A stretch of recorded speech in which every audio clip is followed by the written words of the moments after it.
We will now call the May regular school board meeting to order. 1.1 roll call, let the record reflect everyone is here tonight. 1.2 recognition of visitors and guests. Thanks for everybody being here or that may be watching us. 1.3 pledge of allegiance.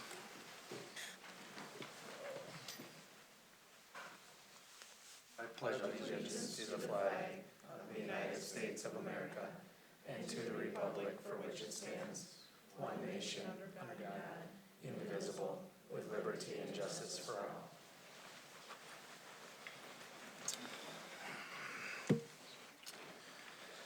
all. Okay, 1.4 correspondence and recognition. 1.4.1 is public participation. We do have one that is requested, and I do have a statement here to make before we start. So at the beginning of each board meeting, we provide members of the public with the opportunity to address the school board. Community input is encouraged and welcomed. Input must be informal in nature, address the entire board rather than one particular member, and will be limited to a maximum of 5 minutes in length. The Board of Education cannot engage in discussion or debate, but will take the information for review and direct it to the appropriate district employee to respond. So our guest that would like to speak, take the podium, please.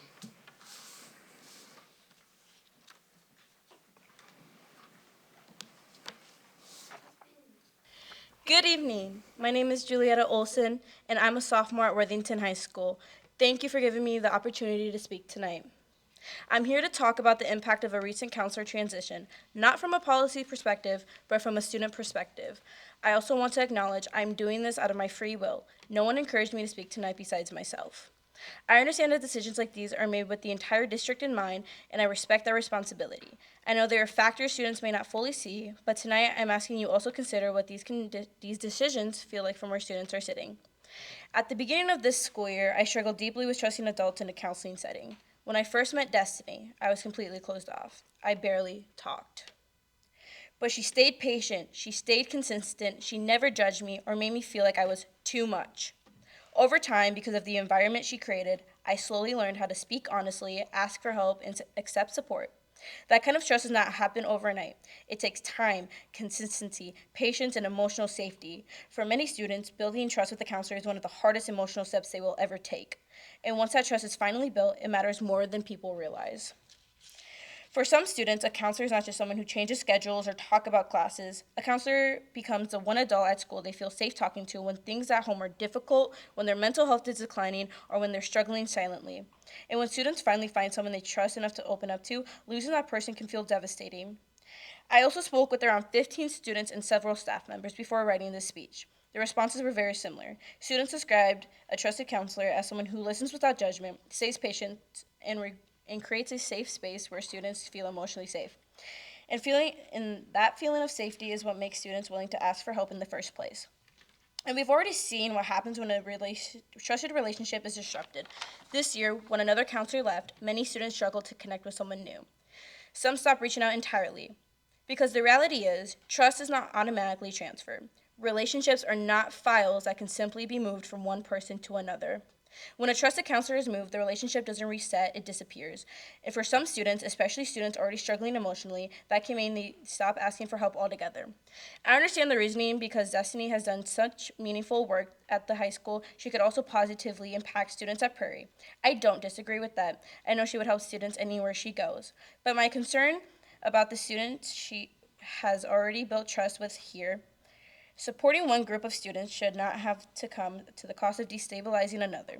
The relationships she has already built at the high school are real, and for some students, those relationships are deeply important to their emotional well-being and ability to ask for help.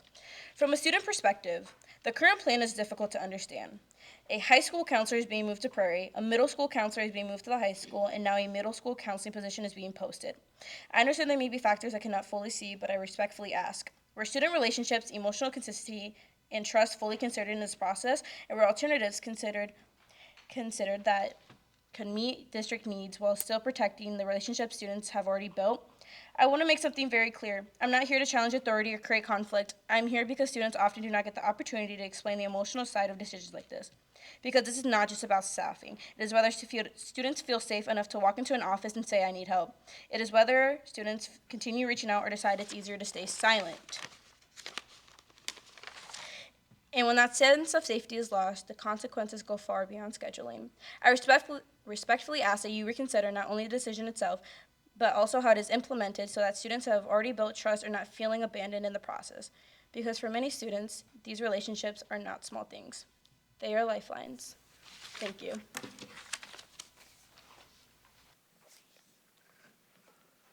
Okay, thanks for your time. We don't have anything else, do we? No? Okay, 1.4.2, recognition of students, staff, and community. Best communities for music education. We are proud to be named for the third consecutive year one of the country's best communities for music education. This recognition is a direct result of the dedication of our staff, the support of our school board, and the encouragement of our community. All-State Speech Team, congratulations to senior Angela Daly for being named to the Minnesota All-State Speech Team. Trojan Athletic Cleanup, thank you to our Trojan athletes for dedicating time to help clean up our community. More than 100 students volunteered during the afternoon to serve and support our appreciative community. BPA, the Minnesota BPA trading pin for the recent National BPA Conference was designed by our very own Rut Ramos. Congratulations, Rut. All Conference Golf, congratulations to Claire Meyer and Greta Malberg for earning Big South All Conference honors in girls golf. Next will be 1.4.3, recognition of continuing contract teachers. I will call the names and the rest of us line up beside the podium.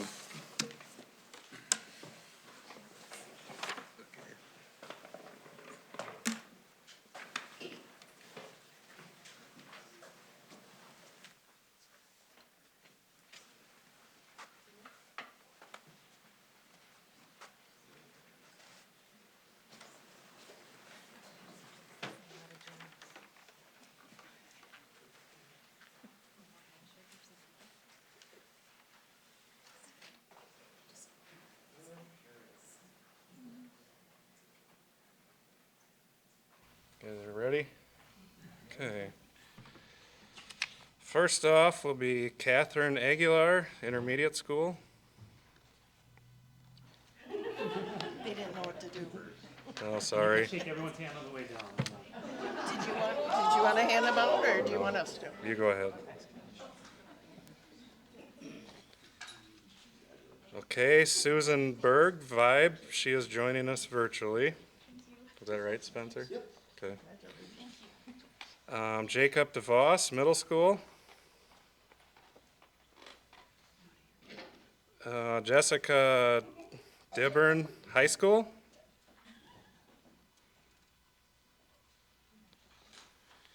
Andrea Dorte Alonso, Learning Center.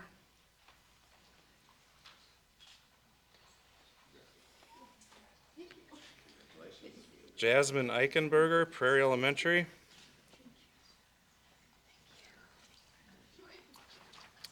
Sonia Gaska, High School. Carissa Harms, Intermediate School.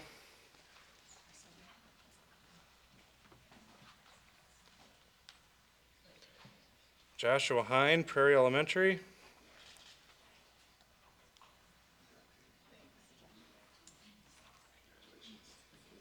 Matthias Johnson, Community Ed.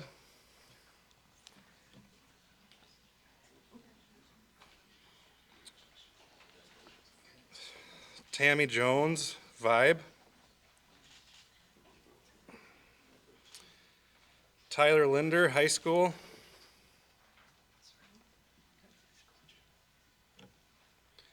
Anna Meyer, High School.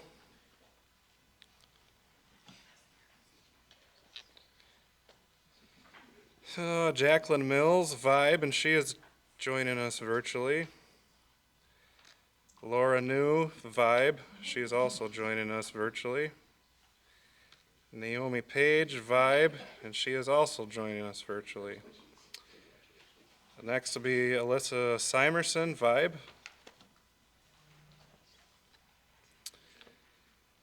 Teresa Steve, high school.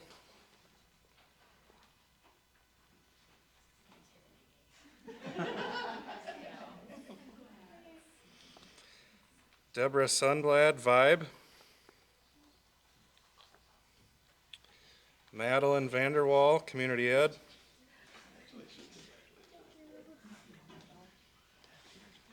Alyssa Wassman, Middle School.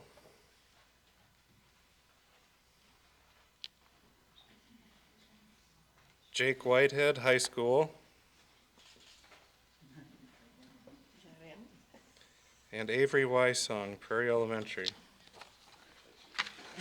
That completes our list.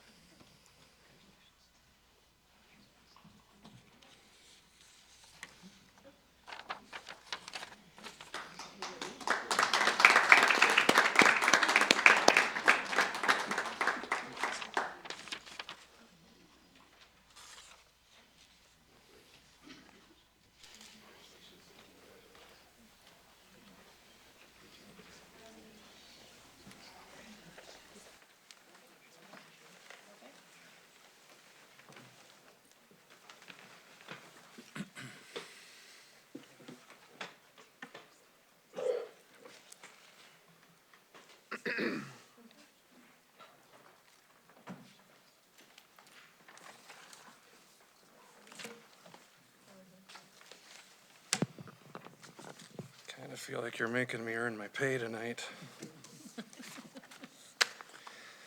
Okay, moving on. Approval of agenda. I need a motion to approve what's on the consent agenda and the main agenda. So moved. Motion by Second. Ann, seconded by Lori. All those in favor, say aye. Aye. Opposed, same sign. Motion passes. 3.0, approval of minutes. Approval of the April school board meeting and the May committee meeting minutes. Do I have a motion? So moved. Motion by Ann. Do I have a second? Second. Seconded by Aaron. All those in favor of the approval of minutes, say aye. Aye. All those opposed, same sign. Motion passes. 4.0, consent agenda. I need a motion to approve the items under the consent agenda. So moved. Motion by Lori, Second. seconded by Matt. All those in favor of the items under the consent agenda, say aye. Aye. Opposed, same sign. Motion passes. On to the main agenda, 5.1, monthly financial overview. Carmen. You have in front of you the revenues and expenditures for the period ending April 30th of 2026. You can see with our operating funds, we're right on target with our budget and expenditure amount. The current year we're at 84.31% compared to 84.82% last year. So we're right on target with the revenues, and expenditures are very similar to that as well. For our current year, it's 72.110% compared to the 76.43%. I think our revenues and expenditures are running as we anticipated with our budgeted amounts. Any questions? Questions for Carmen? Negative, okay. 5.2, superintendent evaluation summary. We were emailed this today. Darla? All right, so tonight I'm sharing the school board's public summary of the superintendent's final evaluation for the year. This year, the board and Mr. Heitkamp worked together to develop evaluation goals and a clear framework for the superintendent evaluation process, using guidance from MSBA. Because this was both a first year for Mr. Heitkamp and a transition year for the district, much of this work was focused on building relationships, reviewing systems, identifying priorities, and laying a stronger foundation for the future. Overall, the board found that Mr. Heitkamp made a strong start as superintendent and built a solid foundation for his leadership in the district. The board recognized several strengths in this evaluation. One was his visibility and relationship building across the district and community. He maintained a consistent presence in school buildings and at district events, and board members noted improved communication and stronger working relationships throughout the year. The board also recognized progress in district culture, climate, and community engagement. Mr. Heitkamp showed a clear focus on safety, responsiveness, and planning. The board noted improvements in building security and the creation of an regular emergency preparedness advisory process. The board also appreciated his responsiveness to student and family concerns and his willingness to review district practices and policies as needs emerged. In addition, the board saw strength in operational leadership and resource management. During his first year, Mr. Heitkamp gave careful attention to staffing, systems, and long-term planning. The board recognized efforts to improve efficiency, review programming and transportation, and manage district resources responsibly. At the same time, the board identified several areas for continued growth.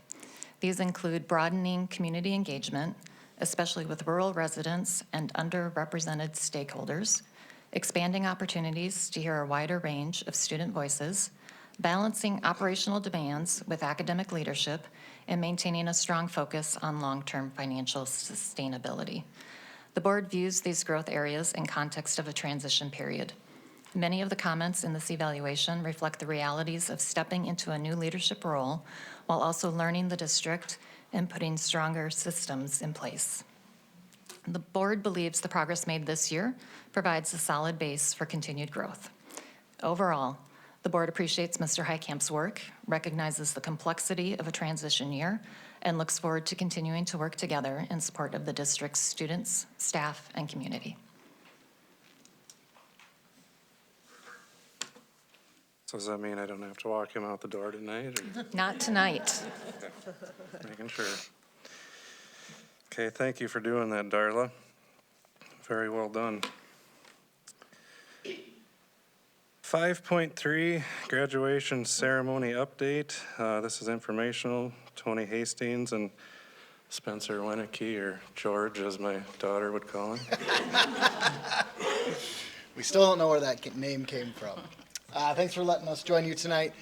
The end of the school year is very near, and there are a ton of fun activities going on in every building, all leading up to the final events, which are the Learning Center graduation ceremony, which will take place at the Learning Center next Thursday night at 6 p.m., followed by the high school. Yeah, I'm a little older, so I have notes. So on Friday the 29th, we'll have, we begin the day with our senior breakfast at 6:45 at Centennial Park. I thank Mrs. Sweeney for organizing that every year. It's a great event for our seniors. So if board members want to join us, feel free. We pray for good weather as well, too. After that, we do our grad walk through Prairie and the Intermediate. It's a great tradition that Mr. Noble started years ago, and we continue that as well. We do come back from the grad walk, and we continue with graduation practice. And then the big event is obviously graduation. That starts at 6 o'clock. We make sure that it's 6 o'clock sharp. The doors open to the school at 5 o'clock. This is a ticketed event, so the seniors did receive tickets in their advisory about a week and a half ago, and so if there's families that need maybe a couple extra, I have only a few left. We ask that no balloons or noisemakers come in the gym. It just becomes very distracting. We have approximately, at the high school, 238 graduates that will go through. Rickers will be taking a photo of all of our graduates with a board member, and the pictures will be mailed home. Baccalaureate, which will be on Wednesday of that week, the 27th at 7:30 in the main gym. And of course, the crew will live stream both of those events as well too. So that's just an update for the board about our graduations that are coming up. And for board members attending the Learning Center graduation, we obviously hope you can all be there. We would hope that you can be there approximately at 5:30. The Learning Center is also a ticketed event, which seniors have tickets that they receive. And the ceremony will start at 6, and the doors open at 5 for us as well. Thank you. Thanks, guys. So what time do we need to be at the high school Friday, 5:30? And would you like board members at the high school? 5:30. 5:30? Okay, Yeah, and then flowers and then just getting ourselves ready will be great. perfect. Okay. 5.4, discussion on new funding source for 2 roofing projects. Joel? All right, good evening. I will kick us off, and I would encourage our members of the operational committee, please jump in, as well as Carmen and Ryan. And Josh, I know you didn't get to be a part of the conversation, but you're well-versed in this too, so feel free. I have a modified version of the presentation that was shared at committee that I'd like to go through just to bring everybody up to speed. But essentially, what we've done is we asked the question to our financial advisor, given the new authority that boards have been given regarding roofs, does it financially make sense for us to continue to use general fund funding for those projects? Or is there a better way to use those funds for other projects when there's a mechanism in place to specifically levy those dollars across a greater cross-section? And so Baird met with us and were present at that committee meeting and shared some pieces. And so just to give perspective here, they went through the tax makeup of our school district. You can see that breakdown. The greatest percentage of our tax base is agricultural land. The next is about a third residential, and the last third is a mix of commercial and other pieces. And so that's a good makeup because it'll provide context for later on. This is the current debt schedule for the district with the projects that have been out there. You can see, and I know that number is real small at the bottom, but that is 2030 when that debt drops off. And Ryan, do you know which one specifically that's dropping off in 2030? I believe it's the 2013 A bond. Okay, so that will obviously drop the debt by about $1 million. And so what we asked Baird to do is, if we took the work that you've already authorized us to do this summer in regard of the Prairie roof, sorry about that, and then also took into account a large cross-section of the the high school that needs to be done, what would that look like? And so that is that green that's been added. And so you'll see a slight uptick for 3 years, and then as that debt drops off in 2030, it just doesn't drop off as far. And so even if the debt schedule stayed exactly like this, we'd see a slight uptick for 3 years, and then everybody would see their tax impact go down over the next subsequent years. And I've got screenshots to just show what the roof looks like specifically at the high school, and we can show what areas we're talking about. Again, I'm sorry, this is super hard to see, and I'll go through it, but essentially that top highlighted line is looking at a home valued at $250,000. If we did a LTFM bond for the cost of all of the roofs that need to be done, it would raise taxes $40 a year, so about $11 to $12 a month for 3 years, and then they would drop off. The one nice piece about this is if you go to the second section, again, if you remember back to this here, agriculture makes up 41% of our tax base. With the ability to bond the cost of those roofs, it kicks into account the ag to school credit, which essentially would give all of our agricultural land a tax decrease. That ag to school credit kicks in funding from the state level, and they pay a good portion of that debt. And so land valued at $10,000, which is what's highlighted there on the bottom, would lower the cost at 57 cents per acre for our farmers. This calls it out just a little bit cleaner. So currently, if we just did our Prairie Elementary through our LTFM bond, it would, I'm sorry, Ryan, you know this one, I'm not well versed on this line. These two are the bonding. You can see if we do Prairie only, it drops taxes for ag land about 75%. When you kick in the cost of the high school, it again drops it a little less at 57 cents.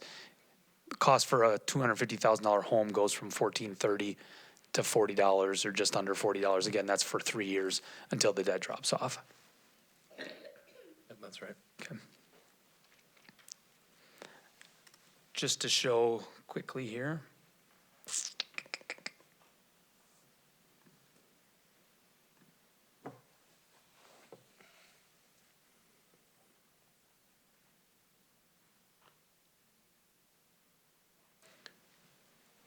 See if I can zoom in a little bit for you. No, not going in. This shows the ages. I'll just read it for you. All of the sections in blue are essentially the sections that we're highlighting in that bonding suggestion. That roof was put on in the year 2000. So we are very close of end of life, 26 years old. Cost of that roof is approximately $3.6 million to do the whole project at once. There are obviously benefits and downsides to everything. The downside of doing it all at once is the high cost. The benefit of doing it all at once is that we only pay the setup and the tear down one time, and so we do end up saving in the long run. And I do believe that was also shared when Prairie was discussed prior to my arrival, that in breaking it apart, it made it a little more financially viable and more comfortable to do it, but we did pay that setup cost twice. So with that, questions, comments from any committee members that want to share more? I think what really stuck out to me is if we choose this financing option, essentially 28% of the project would be paid for through the Ag to School tax credit, meaning that there's 28% of the project would not be paid for through our local dollars. And so locally, we would be getting that discount since the state at large would be chipping in 28% of the total cost of the project. So to me, it seems like a smart choice to utilize this avenue versus paying 100% of it out of the general fund. The other part that stuck out for me was if we were to do this, this would free up dollars otherwise assigned to Prairie's roof and the high school roof that would come close to or cover renovations on the north wing. So taking care of the windows, taking care of the interior doors, taking care of all of that. So that would free up the funding to do that sooner rather than later. More details will come on that project at the June meeting. So we did talk extensively on north wing upgrades for 2027. So is the recommendation by operations to approve this? Yes, sir. Do we have a motion? So move. Motion by Matt. Do we have a second? Second. Seconded by Darla. Is there any further discussion? Mr. Chairman, I did ask the SiteLogic staff, given the advantageousness of this project, should we be aggressive in doing more roofs? And their inspection found that this will get us in a tremendous position of being set up for many years ahead without having to do more roof projects. So I went through my Site IQ this afternoon and went through every roof, and the next oldest roof we have is 2010. So we've got at least 10 years on the next oldest roof before we'd have to address any of these types of projects again. And where's that one at? That is at the middle school. Yep, that's middle school.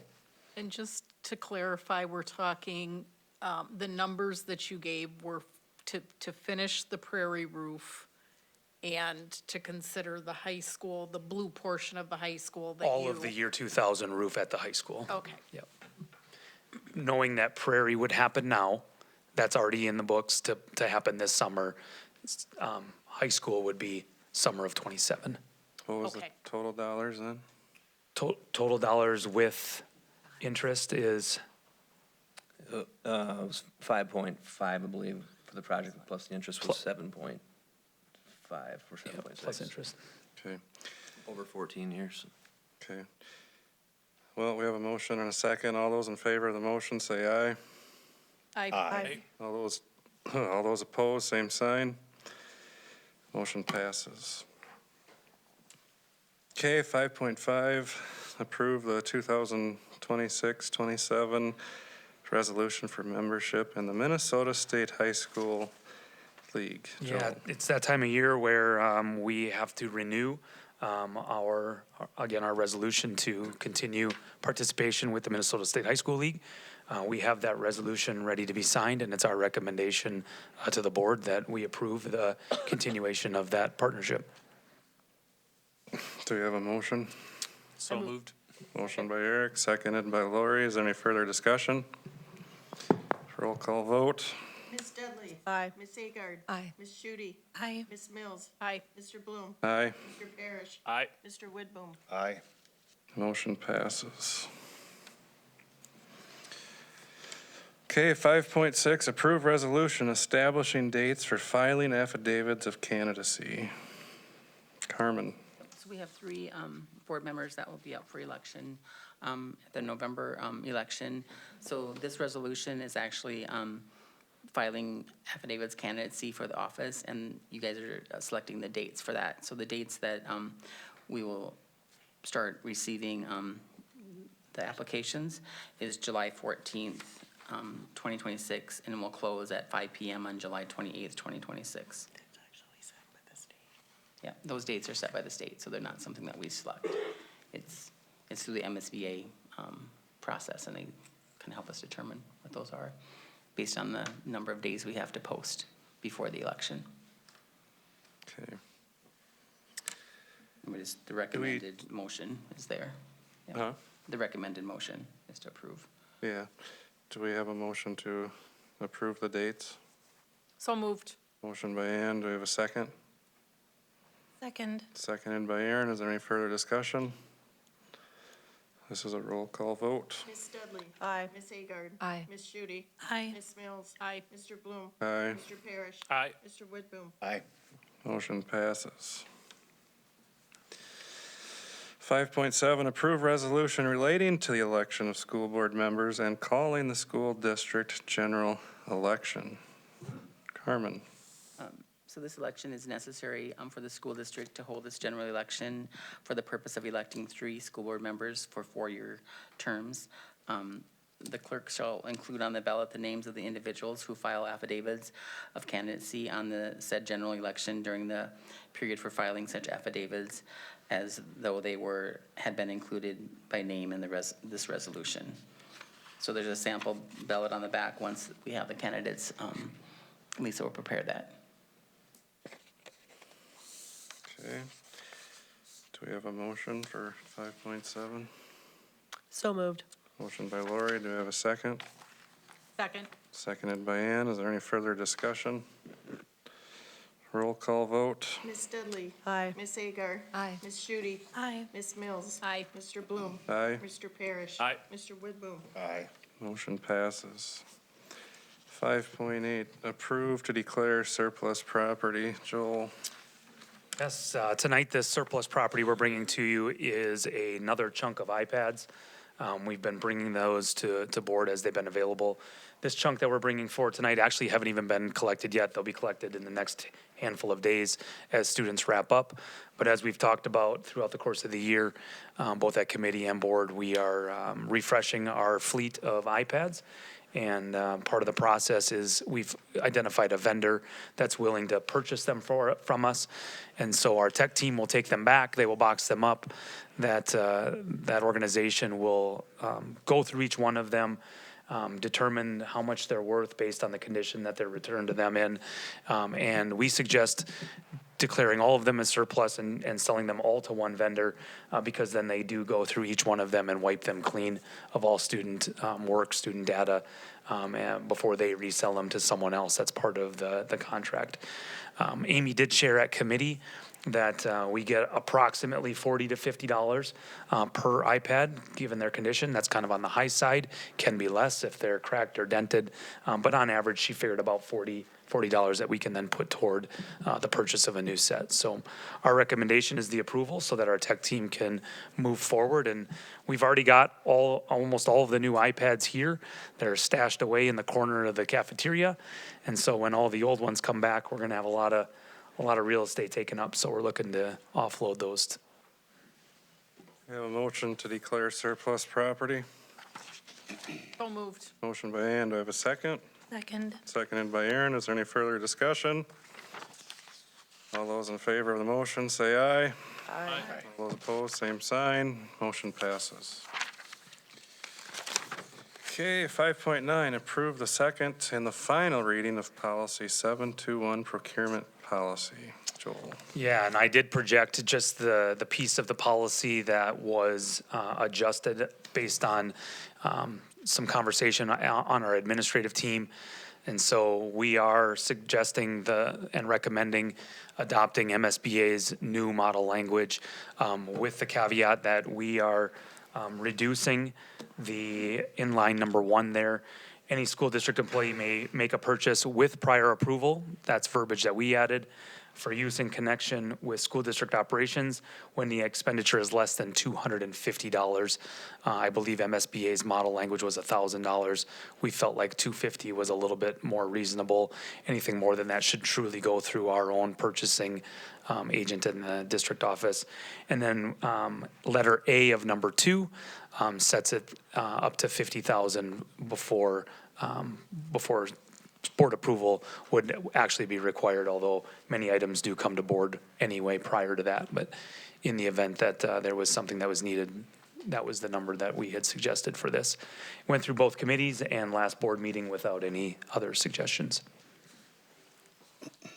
Do I have a motion to approve the final reading of policy 721? So moved. Motion by Ann. Do I have a second? Second. Seconded by Darla. Is there any further discussion? All those in favor of the motion, say aye. Aye. All those opposed, same sign. Motion passes. 5.10, approve the strategic planning proposal. Joel. All right, I'll go through this again. I believe it went through both committees already, but just for review, in my superintendent update, I will highlight the findings from our comprehensive needs assessment that we've done all throughout the course of the year. Our team believes that the next step is to embark in a year-long strategic planning process to truly give us the roadmap that we feel like will guide the work that we do from, as it says there, from our meetings that we hold here all the way down to the classroom each and every day. And so we're bringing this to full board because the plan that's being recommended includes engagement by the board through a couple of different processes. And so our recommendation is the approval of the premium TeamWorks guided practice through the strategic planning process, and the dates for those and the timeline for that has been shared with all board members, at least tentative months that they'll happen. And we're excited to embark in this journey to, again, provide that roadmap for the work that we do. So our recommendation, again, is to plan to engage in that premium model through TeamWorks.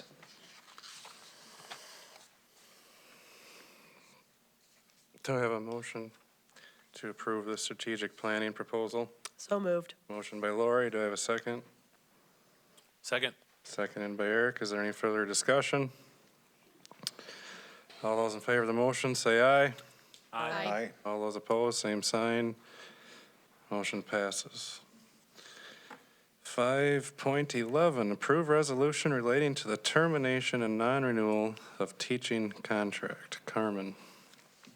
This is a request for the termination and non-renewal of a teaching contract for Kevin Holm, a probationary teacher. Okay. Do I have a motion to approve? So moved. Motion by Ann. Do I have a second? Second? Seconded by Matt. Is there any further discussion? Roll call vote. Ms. Dudley. Aye. Ms. Agard. Aye. Ms. Shooty. Aye. Ms. Mills. Aye. Mr. Bloom. Aye. Mr. Parrish. Aye. Mr. Widboom. Aye. Motion passes. 5.12, approve Memorial Auditorium Agreement. Joel? Yeah, as projected and as presented to the instructional committee, we have a new 3-year agreement with the city of Worthington on our use with the Memorial Auditorium. At committee, it was shared to make sure there was a provision added. That is now number 4. And I'll read it here as this was not on the original document. Memorial Auditorium staff shall consult with Independent School District 518 prior to the release or use of any student photographs or videos of students for marketing, promotional, or public communication purposes. And truly, this is just a safeguard to make sure that any of our students that do not have photo releases on file are not being put out into public publications. And so along with that additional piece there, the financial side of this is an approximate 5% increase each year, again, for the next 3 years, and we'll come back to board at the conclusion of the 2029 school year. Do I have a motion to approve the Memorial Auditorium bid? So moved. Motion by Ann, do I have a second? Second, the motion. Seconded by Lori. Is there any further discussion? All those in favor of the motion say aye. Aye. All those opposed, same sign. Motion passes. 5.13, approve out-of-state travel request. Josh. This is a request for approval from the board for out-of-state travel. This is a teacher from the intermediate school looking to go to Madison mid-July, attending a writing across the content area training. It's gone to the staff development committee and admin, already approved through that, and it was brought to the instructional and recommended for approval. Do I have a motion to approve the out-of-state travel request? So moved. Motion by Eric. Do I have a second? Second. Seconded by Aaron. Any further discussion? All those in favor of the motion, say aye. Aye. All those opposed, same sign. Motion passes. 5.14, approve first reading of policies 410, 503, 515, 530, 615, and 701. Joel. Sure, I'm going to walk through each one of these on the screen if you'd like to just follow along, and I'll go through any proposed changes. Policy 410 are all recommendations through MSBA's lawyer. All changes for policy 410 are in conjunction with changes to current Minnesota state law. And so our recommendation for 410 is to follow MSBA recommendations for that policy. Feel free to stop me for any of these if you have further question or clarity. Policy 503, is around student attendance, and at board committee, wanted to call out that there was an ask to add letter A. I've highlighted that in yellow. It does call out religious and cultural observances as reasonable attendance reasons for students, but we felt like it needed to have a definition, and so the proposed definition is a cultural observance means a practice, ceremony, celebration, or event that reflects the cultural traditions, heritage, identity, or customs of a student, family, or community, including American Indian cultural practices and ceremonies recognized under Minnesota law. And so that was to address the piece that was brought up at the instructional committee. Policy 530 is the immunization policy, and truly the only adjustments to policy 530 are grammatical and verbiage. So no substantial changes recommended. Our recommendation is to follow MSBA's recommended changes. Similar with 515. Protection and privacy of pupil records. The one piece that we'd like to call out on this policy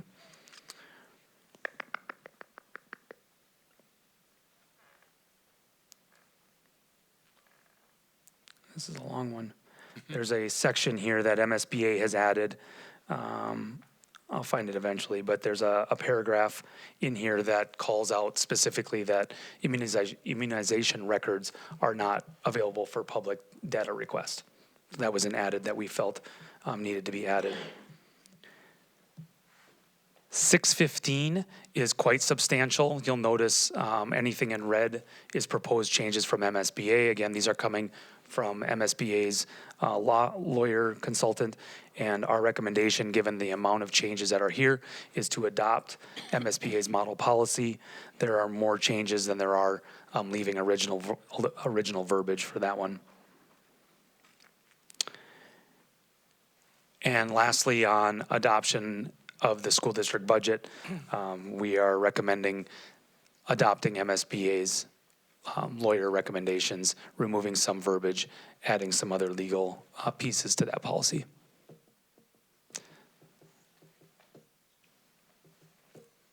Outside of policy 530, with the recommendation of adding a definition of cultural observance, all the rest went through each committee without further recommendation of change. Do we have a motion to approve the 6 policies stated in 514? So moved. Motion by Ann, do I have a second? Second. Seconded by Eric. Any further discussion? All those in favor of the motion, say aye. Aye. All those opposed, same sign. Motion passes. 515, discussion on ice arena project. Joel. Again, going to encourage anyone from the operation committee to jump in the conversation. Board members, I've spoken to some of you individually as well as our administrative team. Please jump in. We spent quite a bit of time on Tuesday last week talking about the current situation regarding the ice arena project. For everyone in the room, board members getting up to speed, is that project, although lots of valiant effort went into multiple conversations with the construction contractor as well as the architect planning that project, a path to adding on to the current facility as well as renovating the current facility within the $16 million budget was proving very, very difficult. Each time that we met with the architect and the construction firm, budget seemed to trickle upwards versus downwards, as we were thinking we were making cuts to try to get that budget within range. The other factor that's at play right now is that given current policy and current ordinance, as soon as we add a new structure to the existing structure, we have to take into account all of the square footage of both buildings, as well as any impervious concrete or asphalt that we put down on that facility area for parking. All of that has to get taken into account, and that creates a problem with the size of the retention pond that needs to get put. And Fair Board, although hasn't said it's an absolute barrier, it was a pretty big concern for them to give up that much green space for the facility out on that space. After the third meeting a couple of weeks ago with construction firm and architect, City of Worthington, who is the lead on the project, asked them to stop their planning, and we convened to problem solve what a possible next step could be. After lengthy discussion and multiple ideas, we are back to the next probably greatest path to getting an ice arena for the community is utilizing the land that we proposed months ago out on the intermediate property and putting the $16 million funding that's been set aside to one single sheet of ice at the time, or for the time being, while the city continues to operate the current facility, still allowing for 2 sheets of ice once that new building would get built. The direction I think we're looking for tonight is, does our board have the appetite for engaging into a conversation where we potentially lead that project? We put it on our land that we own with potential ownership of the building under our umbrella. Conversation of, does the city operate it? Do we operate it? Ultimately, our team just needs to know what direction we need to embark on with city and city council as a partner, as well as with our local hockey association, who I've also engaged with in the last week as another funding partner and our number one user, alongside our own high school programs. So with that, I'll stop, and if there are questions or comments, we'd be happy to take them.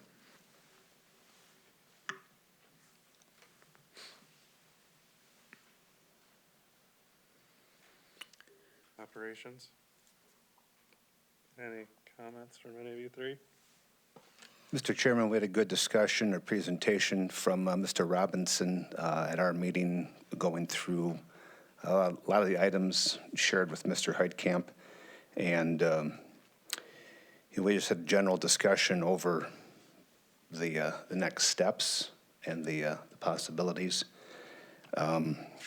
In interest of discussion, I would move, Mr. Chairman, to direct administration of District 518 to enter into discussions with the City of Worthington administration to develop a ownership, lease, rental, and operational agreement for an arena facility to be built on the intermediate school property, and enter into discussion with Site Logic for development of an arena project. So we have a motion by Matt to direct authorization to the administrative team. Do we have a second? I'll second the motion. Seconded by Lori. Is there any further discussion? During instructional committee, I had stated, I don't want people just to view this as a hockey arena, that I think there is a vision for this facility to be used for other purposes. And one thing I had to ask, is covering the ice, could we use it for graduation? Could we use it for band concerts? I mean, that's how I view it. I think it's a good asset to our district for $5 million. And at the beginning, I was against $5 million for Blue Sky, and I voted no. But now we got something that we're gonna put $5 million in and have something that's worth $16 million. I think that's a good investment. So if we're gonna use it as a multi-purpose facility, I think that's a great asset, and our kids will have primary use of this facility certain hours of the day, correct? Our hope and intention would be that our high school programs would use it right after school, and then allowing ice for our youth programs after that, and that we would be able to have access to that facility during the school day, getting all of our physical education programs on all of our sites access to the ice in lots of different ways, whether it's ice skating, boot hockey, broom ball. Maybe we can paint curling circles on it. I mean, there are lots of different ways that we can engage with the ice and get kids access that maybe don't always have that opportunity. Well, and I would think our fire department would be tickled pink to have something like that to do some more with the kids. Another thing I had brought up was I think it's a good asset for special education. I mean, there's a lot of kids that could try to learn how to skate or do something on the ice, so. Any further discussion? I would just like clarification on what we're directing Mr. Heitkamp to do here, just advance Matt, discussions. restate your motion. Would you like me to state the motion, or the intent is to direct administration to begin discussions with the city to develop an agreement that then come back? I mean, there's a lot of questions we don't know, and I think we're a lot better off to, that's the intent of the motion, was to indicate our support for the opportunity to work with the city. And the next step is for administration teams to be empowered to have discussions and bring it back for us. Well, my understanding is that, the leadership of this project would shift from the city having taken charge thus far and shifting to the school district taking the lead, likely working with Site Logic. Literally and figuratively taking ownership of this ice arena. And I think working with our Site Logic architects, who would, understand our land, the specific site. I guess I see a lot of benefit to the facility being in close proximity to our students during the day. And so if it is going to be on our land, I think it makes sense for Site Logic to provide that technical expertise that we would lean on for making next steps. So I would support, the transition of leadership of this project to go towards the school district if that's the direction this project is going. Just real quick for clarification too, is that, the city is a huge partner in this, right? And so I appreciate the motion stating that we're entering into discussion, right? Because they still have a lot to say as a partner. And we want to make sure that we keep that dialogue open should we continue down that road. The other quick thing to also mention in regard to Site Logic is they do have specific experience building facilities like this.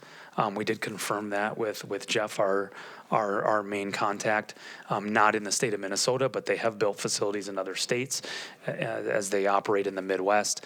And the other benefit with potentially partnering with Site Logic is the city was embarking into a contractor at risk with Knutson, which basically just meant $16 million is the budget. If it goes over that, Knutson essentially pays the difference.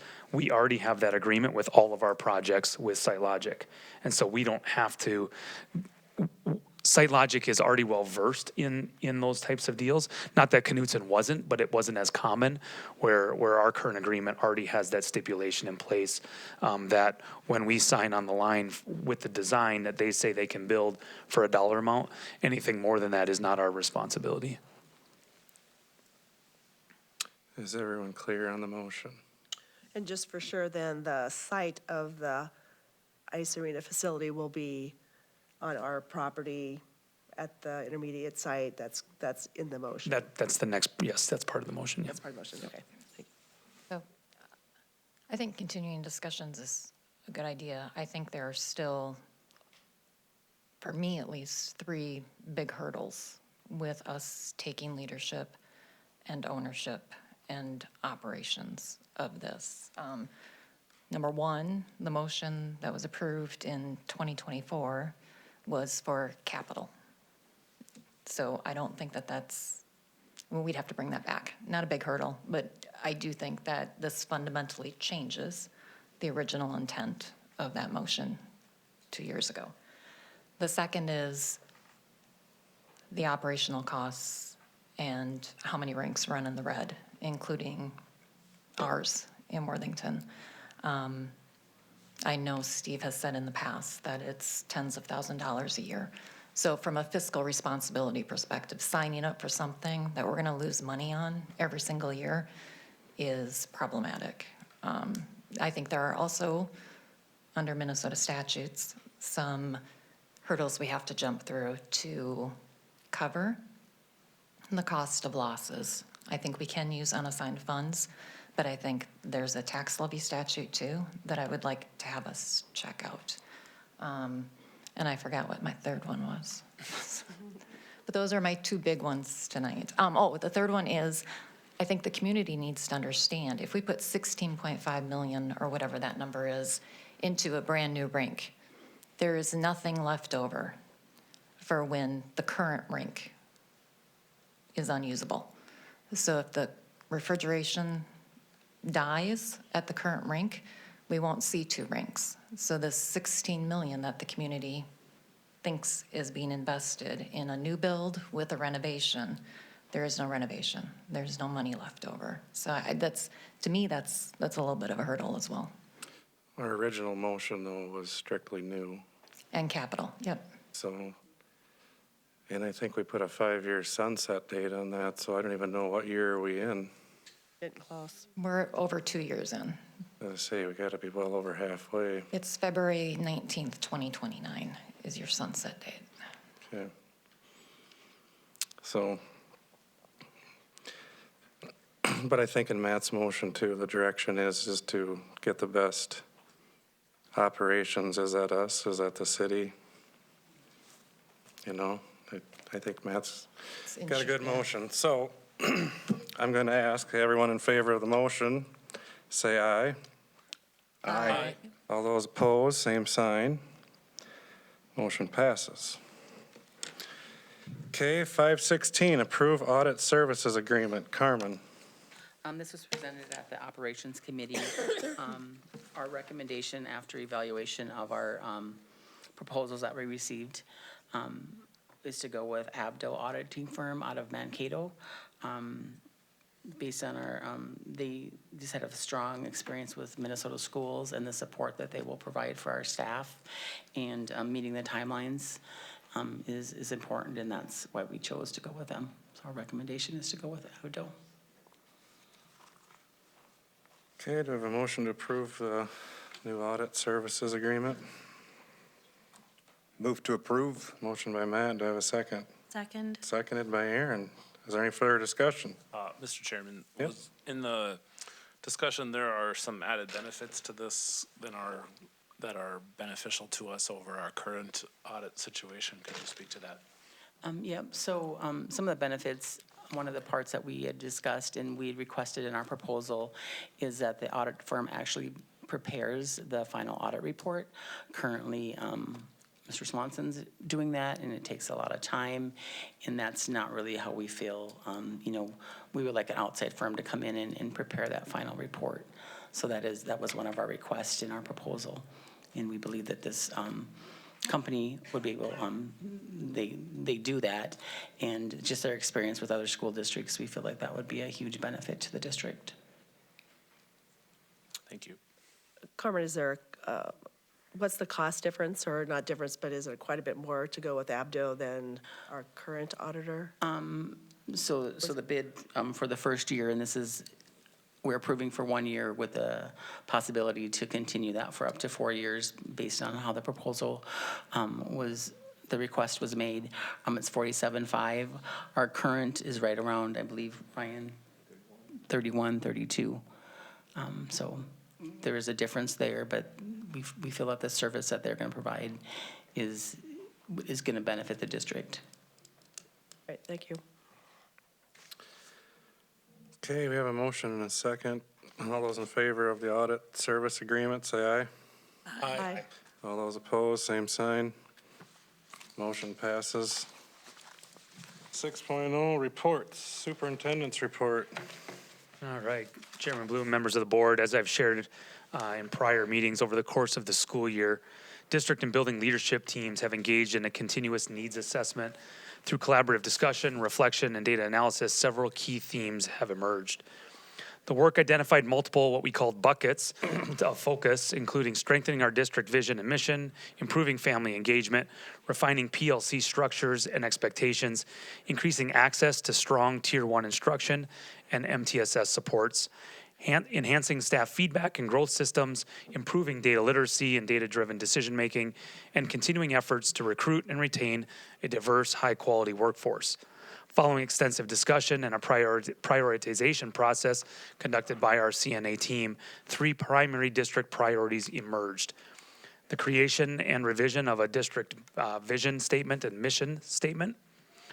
Again, access to Tier 1 instruction for all students, and professional learning communities across all of our sites.